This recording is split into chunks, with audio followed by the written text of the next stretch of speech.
Welcome to Manager Tools. Today's topic, my direct doesn't want to change. Here we go. Many Manager Tools examples use situations where the direct who's being coached or developed wants to grow, right? We love those kind of directs, right? And we think we ought to spend time on those people who want to grow. That's right. And frankly, that's probably where you're going to get the best return on your investment of time, right? Exactly, yeah. All right. But what about those folks who say they don't want that? And we got to answer that question. And that question comes up, what do you do? So there are many different flavors of this question. This particular cast is about the person who just says, I just want to stay where I am. I am in my job. I don't want to grow. I don't want to develop. I like my job as it is. And we hear this a lot. There are a number of different people who say, I don't want to change. Some people say, I like the way I'm doing this one thing. This is not really that cast. This is for the person who says, I'm comfortable. I'm not like you, sir or ma'am. I don't want to grow. I don't want to develop. I'm not hot to trot to climb the corporate ladder. I'm good here. I like my job. Now, I call them cavemen. That's what I like. Yeah, we probably ought not do that. So this cast is a little bit different because when I do this at conferences and with clients, I say, well, people say, well, what do I say to my people who don't want to grow? I say, well, you say this. And everybody goes, oh my. Okay, say that again. And I say it again, and they still don't get it. And so what we're going to do here is I'm going to walk you through the rationale for what I'm going to say. And then at the end of the cast, I'm going to say it. If you want to skip, I don't know how long this cast is going to be, but let's say it's 30 minutes. You could probably skip to 25 minutes and you'd find my speech. I don't recommend you do that because it's really helpful to understand where it's coming from so you can handle the questions you're inevitably going to get. We can't give you a cast with every possible question answered. But basically, if you follow the logic we're going to walk through in the outline here, you'll come up with the same darn talking points that we do. But here we go. The first thing you need to understand is that change is inexorable. It's coming. You can't avoid it. But for a lot of people in your organization, including maybe some of your directs who don't want to change is invisible. They think they can get by without it. The thing that really drives the engine of this entire cast is the fact is, folks, the world and the market for your products, because the world is growing, the market for your products is growing. What's more, your company is probably trying to grow faster than the market itself. So the world is growing at one rate. The market for your products is probably growing faster than that, depending upon which analyst you have. And then your company wants to grow faster than the rate of growth of the market, simply because otherwise you start losing market share, and that's not good.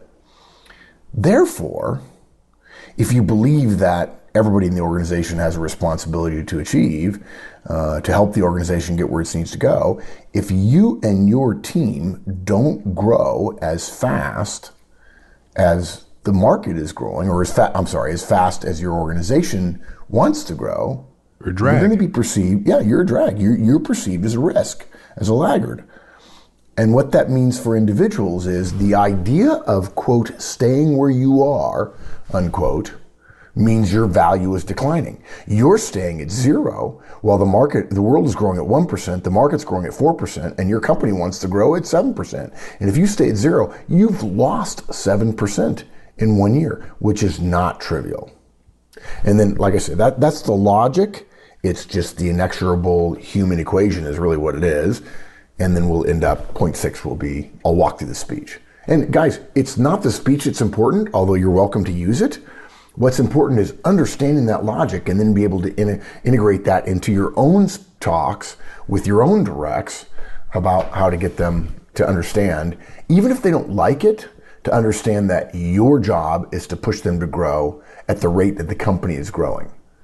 And that means some tension. And hopefully you're doing one-on-ones so that you can create the emotional bank account such that when you pinch that relationship, you won't be drawing it down below zero. Boy, I think I just used as many mixed metaphors in one sentence as ever. That was good. That was good.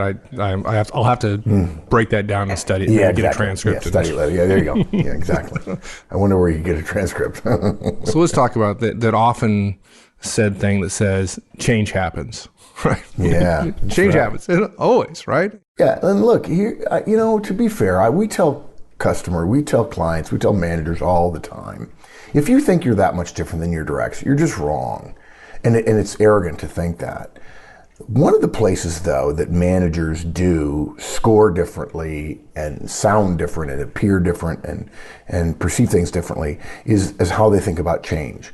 As a manager, you probably think about change pretty regularly. You see new initiatives the company's doing, you see products changing, you get hints of the scope of the change that your division is going to go through, or maybe even the entire organization. You're privy to it, you go to meetings where it's indicated to you, and so on. Yeah, and then one could argue if change didn't happen, then you might not even be necessary. Exactly. Yeah, exactly. Yeah, exactly right. Yeah, that's organizational theory 101, right? But look, and that probably means, because you're a manager, that you're at least amenable to the change. You're aware that it exists, and you're not going to stand Horatio at the bridge and say no more change in our organization. So you understand at some level it's going to happen. Your firm needs to keep up. Your predisposition and your perspective, both of those things, help you understand the need for change and helps you understand that change is not something that happens all around you, but includes you. And that means you're going to have to change what you do and how you think on a periodic basis.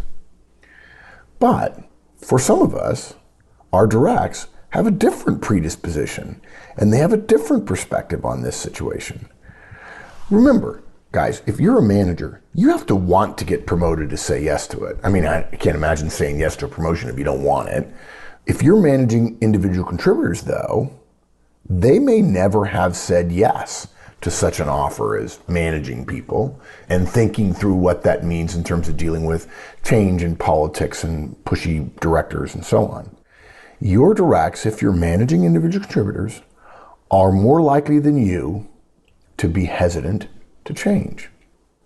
Okay, now look, I want to take a little aside here because it's one thing to manage managers. It's a slightly different thing to manage individual contributors. But there are two possibilities we're talking about here. One is somebody resisting growth who's an individual contributor, and the other is someone who's resisting growth who manages other people. Now look, guys, I can see where this is getting us in some hot water, but if you think it through, you'll realize we're right. It's not judgmental to say that individual contributors are more likely to resist change than managers. The reason it's not judgmental is because the data support it, okay? We're not looking down our noses as managers and saying, oh, the individual contributors can't handle it. That's not the case at all.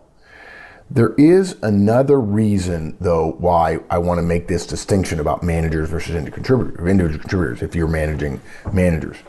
A manager who resists change isn't qualified to be a manager, period.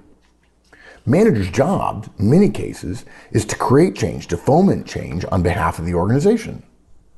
You don't have to have the conversation we're gonna lay out here with a manager more than once before you simply say to them, you're not fit for the role.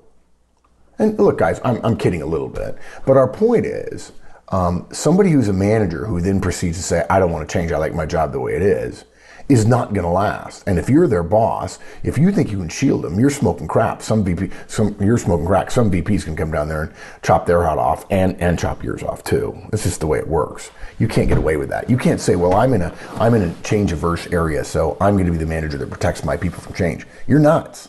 We'll find you, and you'll hunt you down. Yeah. And look, the difference between being an individual contributor and a manager is distinctive in the sense that the jobs are notably different. Managing people doing something is very different than doing that thing itself. Even if you get to keep your hand in, right, when you're managing a reliable team, you're not doing reliability testing all the time, okay? So the change you go through managing people is distinctive, and some people who are individual contributors know that and therefore don't want to undergo that change. So people who are individual contributors are more likely to be resistant to change, or at least less open to it. Whether you want to say resistant or not is your vocabulary call, okay? So their predisposition, on average, not in any individual, but on average, the predisposition is to be less open to change. Perspective, too, is likely to be different. I have to say, I know a lot of managers who believe they oughtn't give their team members the big picture, the whole story, the messy background. That's not what we recommend, to be sure. Right. But if you do it, what it does is it creates directs, particularly if those directs are individual contributors, It creates directs who are a lot less aware of the amount of change going on in the organization than you as their manager are. And that makes it easier for them to feel comfortable resisting it.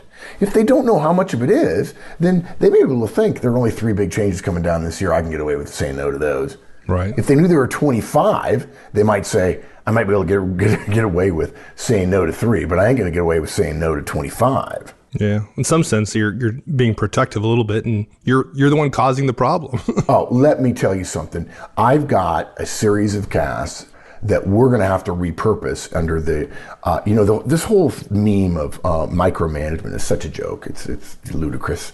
Micromanagement is not a problem. It's so rare as to be almost non-existent. It's a myth. It's a Yeti. It's Sasquatch, right? Even though, as I say that now, I think there are TV shows on that people are searching for Sasquatch. But the idea that part of your job as a manager is to protect your people is a myth that drives bad behavior. And that bad behavior sometimes is rewarded and therefore reinforces the myth. Folks, your job is not to protect your people. Your job is to protect the organization. I'm not saying protect it from your people. It's not as if you're in a vice between your people and the organization. That's a bad analogy as well. But the idea that you're supposed to protect your people, how would you feel if your director said to you, if you're a manager and your director said to you, yeah, my job is kind of protected from all this stuff? Maybe a little bit of politics, and getting whacked around by somebody with a lot of power, and then them squashing you like a bug and saying, I don't care about you, so I'm gonna get rid of your division or get rid of you. I mean, that happens so rarely, but it's certainly dramatic enough to get a lot of attention. But would you want your boss to say, no, I don't tell you all this stuff that's going on up here because if you knew all this stuff, it would bug you. It'd blow your mind. You just explode. Yeah. First of all, what they're telling you is you can't handle it. And secondly, you're not smart enough. And I just, that's just, really? I don't know. I'm not really cool on that with my boss. I don't think that. And I don't think most people would be. And I think there are plenty of bosses who say that as a way of lording over people, the fact that I can handle this, but you can't. And it's I'm going to be paternalistic toward you, which a lot of people ought not to like in this world. And it reinforces my power over you. And I think it's bad. If you're too protective, you're helping cause this problem of people not being comfortable with change. And look, there's another factor here that makes it easy to understand a direct who says, I don't want to change as fast as you say you want me to, boss. Change often happens so incrementally, so gradually, and again, particularly when managers shield directs from it, that it's easy to miss. If you can't miss it, if you know what's happening, if it's perceived to be happening slowly, it's easy, at least in principle, to disregard it.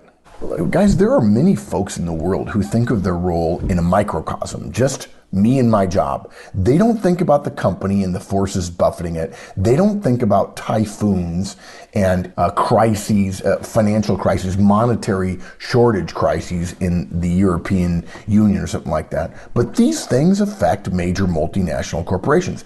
And even if they don't affect your company because you're only operating in one country, your competitors are affected by it, and that changes their moves in the marketplace. And the marketplace is dynamic, so your company could be affected by it. Now, you can't know everything, but you at least ought to think of yourself to some degree as a citizen of the world, or at least what is happening in the world's events, so you can think through what that might mean for you.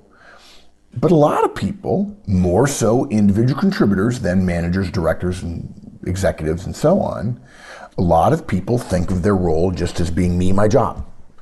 And anything outside of it is outside of it. If you put that together with a pattern of regular behaviors, maybe their job has a set pattern to it, and then they have a routine in their home life, it's not hard to see why some people would think things really aren't changing all that much at all. My kids are getting older. I don't like change generally, but why should I specifically have to change at work? Because the one thing I like about work is it's predictable. Now, I think a lot of people who are listening, who are DISC followers or fans would say, yeah, a lot of these people are high C's. Yeah, and also high S's. And it doesn't change the fact that they're valuable and we need to keep them. And that means to some degree, there's going to be tension when we need change, but they say, yeah, I don't think I want to. And look, there are also plenty of managers who won't broach this conversation of inevitable change and growth. And because of that, your direct may have worked for one of those people before. The manager shielded them. The manager didn't tell them about all the changes. And so your direct has a history of having gotten very comfortable indeed, believing that change isn't ever really going to be required. And yet, the CEO of any company, and therefore his or her EVPs and VPs and SVPs, would all say, change isn't just gonna happen, it isn't just required, it's genetic. If an organization has genetic material, and there's a case to be made since organizations are seen legally as persons, that the genetic material, one of the key parts of the genetic makeup, the cytosine and the adenine and the guanine, and the C and the T and the G and the A, one of those things, that C, it's change. So my point with all that is, guys, let's not judge the people who resist change. They exist, they're valuable, they believe what they believe, they're not wrong, particularly if previous managers have allowed them to continue to believe it, and you're in conflict with them if you believe you want change, and I think that's inevitable, as based on the case we just made. So the person who resists change, the person who doesn't want a promotion, the person who doesn't feel comfortable with new ideas that aren't theirs, let's respect that they got where they are by legitimate means that make sense to them, and yet let's also respect, and we are at least in idea or intellectual conflict with them because we know we need them to change. Yeah. Now, it's pretty easy for folks to divorce themselves from the firm's success, right? Particularly if the firm is big enough. But the fact is the world and the market that you're in, they're growing. Most individuals, I think, kind of think of themselves as somewhat distant, right? If not completely divorced from the actual results of the firm, right? If I'm, let's say I'm in a firm that builds buses, for example, and I'm on the IT security team, right? Or I'm in the, a line of cosmetic creams, right? My job is right in cosmetic creams, but it's $100 billion US firm. It's pretty easy to think that like my activities and my results from those activities really don't make a big difference. Yeah, and there are a lot of bosses who make it easier for people to draw that conclusion by not connecting what people do to the larger thing. Yeah, agreed. And look, there are times when you have a good month, but the company struggles. And vice versa. There are times when just the opposite, right? And so the bigger your company is, without any intent, the size of your organization insulates you. The bigger it is, insulates you greater from the organization's goals and objectives. It's simply too hard for every manager all the time to be saying, here's how what you do fits in at 17 levels higher than you, how this company is successful. And so a lot of individual contributors don't always see things from the perspective of the company. What they're thinking of on the production line or in sales or marketing, whatever, they think about that next build they've got to do. They think about the next production turnover they've got to make. They think about the existing change process that they're looking at and considering approving. They're thinking about the next quarterly sales goal. Or they're thinking about their sales goal for tomorrow. Right? Exactly, yeah. But regardless of whether folks want to think about it or not, the world is growing at about 1%, historically really 2 and even more than that % per year. Now, that may now not sound like a lot, but if you're a commercial organization, you have to realize that the drive among human beings to improve their standard of living, to help give their kids more than just food, clothing, and shelter, means that for the vast majority of products and services that are created in the world, not only is the world growing at, let's say, 1 to 2%, but there are more people are becoming, if you'll pardon the expression, middle class and therefore becoming consumers, such that the growth rate you have to meet to keep up with the world is not simply the population growth rate, but rather the how big is the market I'm in growing rate. And that's a function of all kinds of economic factors beyond just the inexorable underlying tectonic plate of population growth. As a rough approximation, the total market for goods and services is probably growing at about a 3% annual aggregate. So guys, if you just do the economics, and if you're a commercial company, economics matter a little bit. As a general rule, to stay even in an abstract sense. Now, I know you could say, well, in this company, their market's growing a lot more than that. Yes, I know. Remember now, we're making this case in order to convince somebody who wants their growth rate to be 0. We don't need, if you tell them 50%, remember guys, this is manager tools. We don't teach things that are just true. We teach things that are true and helpful and effective. And so you don't tell somebody, hey, the company's going to grow 50% per year. If they want to stay at 0 and you tell them the company's going to grow at 50% per year, that just shuts them down. So we've got to give them something that's achievable. If you could get everyone on your team to grow 10% per year, pretty soon you'll be running the show. Holy moly, yeah. Right? Yeah, exactly. So to stay even, companies have to grow at a minimum at about 3% annually. Okay, well, that's a company, though. What does it mean for me as an individual? I mean, does it... I'm just a piece. I'm just a little cog in this big exactly. watch. You're just a cog. Yeah, that's right. Piece and of watches. Just a cog in the watch. And if one of those cogs doesn't work, the watch stops. Look, the thing that's hard for people to understand is the companies we are a part of are a part of the world and the market. They're part of society. In fact, companies exist to serve society. Folks, please, please, please don't ever believe anybody who says companies exist to make a profit. That's just dumb. Companies exist to serve the societies they're part of. And we're part of those companies, right? I think Peter Drucker said something. Yeah, I'm going to channel him for a few minutes. Yeah. While emotionally, we might want to feel apart from the broader systems of the world, the market. Gee, look at the Wall Street Journal. I don't read the Wall Street Journal. It's too complex. The markets, Wall Street, central banks and quantitative easing and blah, blah, blah. Boy, there's a phrase, quantitative easing. The fact is, even if you emotionally want to separate yourself from all that stuff that your company, and the bigger it is, the more likely this is true, your company binds you to those forces. The fact is, every individual is subject to the forces of aggregate growth. And therefore, if you're an adult and you're in a professional role of some sort, you're responsible for responding to the forces in the marketplace and the world in a proactive way. Right. Now, guys, I know what I just said. You're probably thinking, are you really expecting me to tell that to my directs? No. We want you to understand the case so that when you get a couple of questions around the margins, you feel confident about answering it. That's right. We're building a case right now.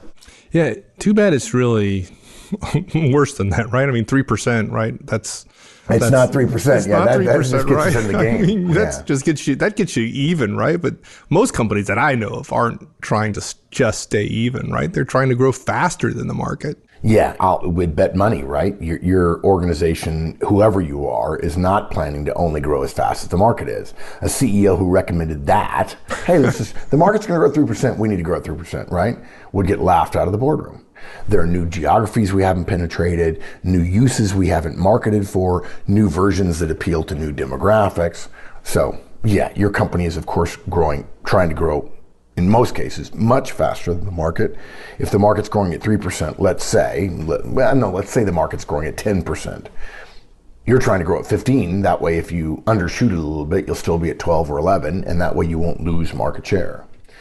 But all this leads to the fundamental premise here, one of the key points, which is if you and your team don't grow as fast as the company needs to grow to meet its objectives, you become at risk. That's the key right there. If your executive leadership expects you to grow, not just as fast as the world is growing, not just as fast as your firm's market, but rather as fast or faster than the company has promised its owners or investors it will grow, and then you don't do that, this is where I don't know what to do about my own reputation. I don't know what to do with my own reputation. I mean, one of the guys, a client I was at yesterday was like, man, you were hard on us. I'm like, yeah, because you don't even know this fundamental stuff, and I'm here to teach you, and I really want to help. But look, guys, if you don't do this, you're at risk. And I've seen too many cases where aggregate numbers were looked at for divisions and groups and departments. And you may not like the numbers that they use. I suspect you probably know what numbers they use. But if you're not doing as well as you should be, you're going to be put on the bubble in the next layoff. You're going to be put on the bubble for a divestiture. You're going to be put on the bubble for an underinvestment, which is going to make it even harder for you to keep up.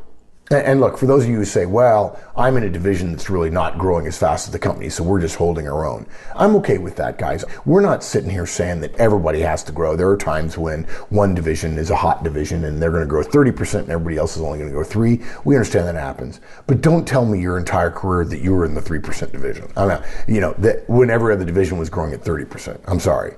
If that division's in a different market than perhaps some of the other, particularly like a GE, for example, you could be in. Right. It's crazy, right? Yeah. But that division has a market that has a growth rate. Yeah, exactly. Right? Exactly. Right? Yeah. Yeah. Maybe the company's growing at 10%, you're only growing at 8%.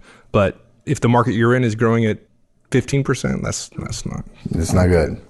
So let's think about it, guys. If you're the EVP, the executive vice president of a division that was supposed to grow by 10% per year, let's assume that. The division only grew 6%. That's not good, okay? I promise you, the EVP, if he doesn't or she doesn't on her own choose to do a review, she's going to be instructed to do so by the CEO, and they're going to do a review of the various parts of the division, okay? She's going to say, show me the aggregate numbers for all of the groups we have. Compare them to what their targets were that would have gotten us to 10% and be ready to present it in a week. I'm on the road seeing customers this week. And by the way, if you think I made that up, that's almost a verbatim quote from a Fortune 100 EVP that I spent some time with several years ago. And everybody knew it was happening. Hey, look, if I've got departments or divisions that aren't doing what they're supposed to do, I'm going to talk to them. I'm not saying I'm going to get rid of them, but they're going to know. And guys, you don't want to be a manager of a director who gets his butt chewed by an EVP, when in fact, if you had known, or you could have helped, or you had pushed a little bit more, you could have kept your director or your senior director out of that hot seat. And it's not enough to say, I didn't know. You're responsible. If you're a manager, you're responsible. As a manager, we're obligated to figure out how to turn the higher level goals of our organization, whatever they are, into measurable goals for our team. And I got to tell you, in the last couple of years, that's probably been one of my regrets in terms of our CAS. In the next 5 years, we'll build it out, because the more I pay attention to it, the more I sense that managers really struggle with, okay, my boss's boss knows what her numbers or his numbers are supposed to be, but nobody's helping me drive them to me. And that's a hard thing to do in the abstract, but we're going to try to do it for you. But look, we have to figure out, what does 10% growth for the entire organization mean for us? Or how can I cut costs by 8% this year if in fact we're not a revenue division, we're only a cost division or a department? Where can I get 6% process improvement, which will lead to greater throughput, which will help our production people produce more for the same cost, which will increase productivity, which generally productivity drives profitability, and profitability is how we measure things. Yeah, if you're in management, that's what we do. That's exactly. And if you're not doing it, guys, sorry, but you've got a new deliverable. So what that translates to for your direct who's saying, I don't want to change, is staying where you are, I want to stay where I am, means, because the market is growing and the organization is growing faster than that, is that they are declining in value, and that's dangerous. If the company decided to grow at 3 or 6 or 10% per year, what would happen to somebody who said, I don't want to change at all? If you think of the company's growth plan as the standard, growing at a rate less than the goal means that from somebody standing on the line that's going up faster than you, you look like you're going down. You're declining in value relative to where the company wants to be, or where the company wants you to be. And the analogy that I was taught by a guy, he wasn't CEO at the time, but he later became CEO. He says the best analogy is of kids growing up in school. And you or your directs going year to year in school, staying the same height. Right? If you're in school and every other kid is growing and you're staying the same height, you feel fine. I mean, you recognize other kids are growing, but you're good, right? I mean, maybe you're not as tall as the other kids, and maybe they tease you a little bit, but as long as you're not sick, as long as it's not a disease, maybe you're just going to end up being 5'2", which is fine. I say that in deference to my mother and my older brother, who are about 5'2". Each of them are about 5'2". And now my older brother's going to kill me because he's about 5'6", I think. Which is a joke because he's actually about 5'8", but he's still way shorter than the rest of us in the family. But look, if you stop growing, if you're healthy, then you're fine. But it doesn't feel fine, does it, whenever the kid is growing? And that's exactly what you're doing if you're staying flat. Staying the same sounds fine until everyone else around you, maybe not on your team, Mr. or Ms. Manager, because you're protecting them, but in other departments, when they're pushing and growing, when they're getting delegated to, when they're being asked to do more, and they're stepping up and shaking their head and saying, I don't know how we're going to keep up. They're growing and you're not, and you think, I'm fine, but the fact is, you're not fine because you have to be fine relative to others, and when others are growing faster than you, you're at risk, period. That's right, and it's hard to grow the average height of the class if nobody's growing, right? I mean, that's the exactly, yeah. So I guess we promised a speech, didn't we? We did. Yeah. So how does it sound? I have one of these people working for me. What do I say? Yeah. So hopefully we've already made the case for what systems thinkers call organic growth, right? Growth internally to the company. Here's how it might sound, and I'll start off with what the direct might say. The direct says to you, look, boss, I hear you. I know you want me to do more, but I don't think what you're suggesting will work as well as what we already do, and I'm pretty busy as it is, and I'm pretty happy where I am. Okay, now I'm just going to make a brief aside before I say it and say, you'll notice that the first thing I do is agree with the objection. That's a standard objection overcoming technique. That's Sales 101, Persuasion 101. You could even use Feel, Felt, Found, and if you don't know what that is, we have a cast for that. But here's how it sounds. I would say, if Mike said that to me, I'd say, Mike, I hear you. You're right. I agree. You've totally got plenty to do. And I think you're probably right that at first, this new change we're talking about won't work as well as what we already do. That said, if we only keep doing what we're already doing, we're never going to change. And if we don't change, then there's no way we're going to grow. By that definition, we can't ever change because anything new in the beginning, it's not going to be as good as what we're already doing until we get over it being new. But look, if you use that standard, we'd still be selling products that worked 10 or 20 or 30 years ago. And you know that won't work. And what that means is change is slow, but it's inevitable, right? Stuff happens. We know we're different now than we were 20 years ago. We may not feel like we're changing day to day, but the fact is we are. Here's the thing, Mike. The world is growing. Our company's market is growing faster than the world. Our company wants to grow even faster than the market. Every company does. What that means is our company is going to grow X% this year. If you and I and our team of guys stay where we are, we're going to get left behind.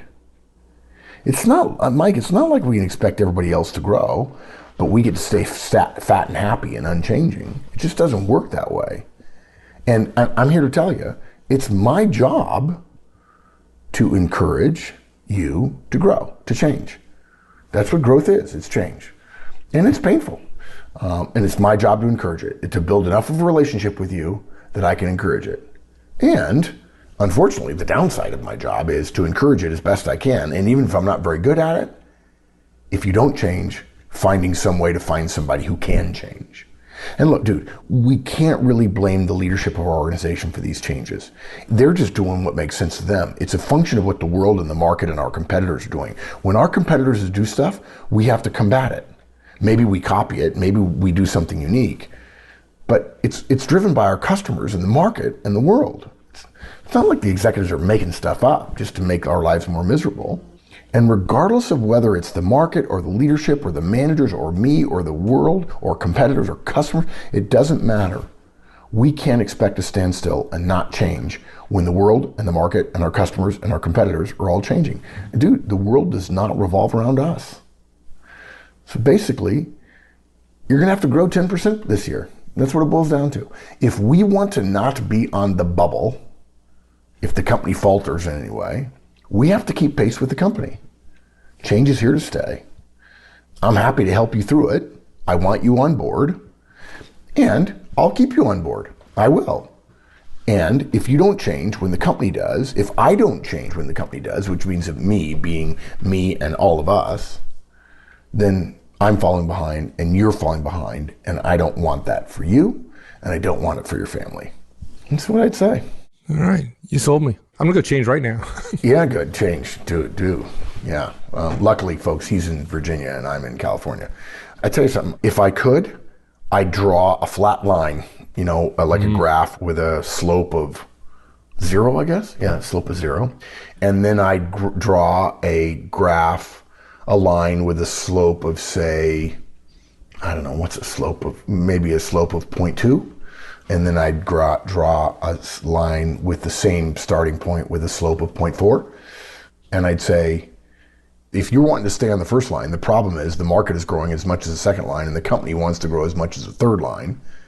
And if I draw a line from the top right-hand corner of that top line down to that bottom line, that's a big gap and it's only getting worse. And if we don't keep up now, we're never going to catch up unless we go faster than the company. And the company's going to be changing fast enough that we'll never ever catch up. And I don't want that. Yeah. And I hate to be the bearer of bad news. I really do. I'm sorry. And I'm sorry your bosses before didn't tell you that. And if you work for me, you're going to grow at 5 to 10% per year simply because that's the way I can put my head on my pillow at night, knowing that I'm doing everything I can to push you so that you are employable and professional and effective, and you are always going to be one of the people the company says, we need guys like that around. But I got to tell you, companies don't sit around saying, let's keep the people that don't change. They just don't. Yeah. I don't want to get into politics here, but I think a lot of unions are finding that they've been on the wrong side of change for a while. Yeah. And they're wising up that they got to get behind change. They got to be a driver of it. The days of being able to advocate less change, those days are gone. Gone. And have been for a long time. Yep. So folks, just again, we hopefully you follow the logic. Change is invisible, but it's inexorable, but it's also invisible for a lot of people. And we shouldn't be hiding it from our directs. The world's growing, the market's growing. We want to grow faster than the market. And so if we don't keep up with that, we look worse over time than the organization wants us to. And that makes it scary for us.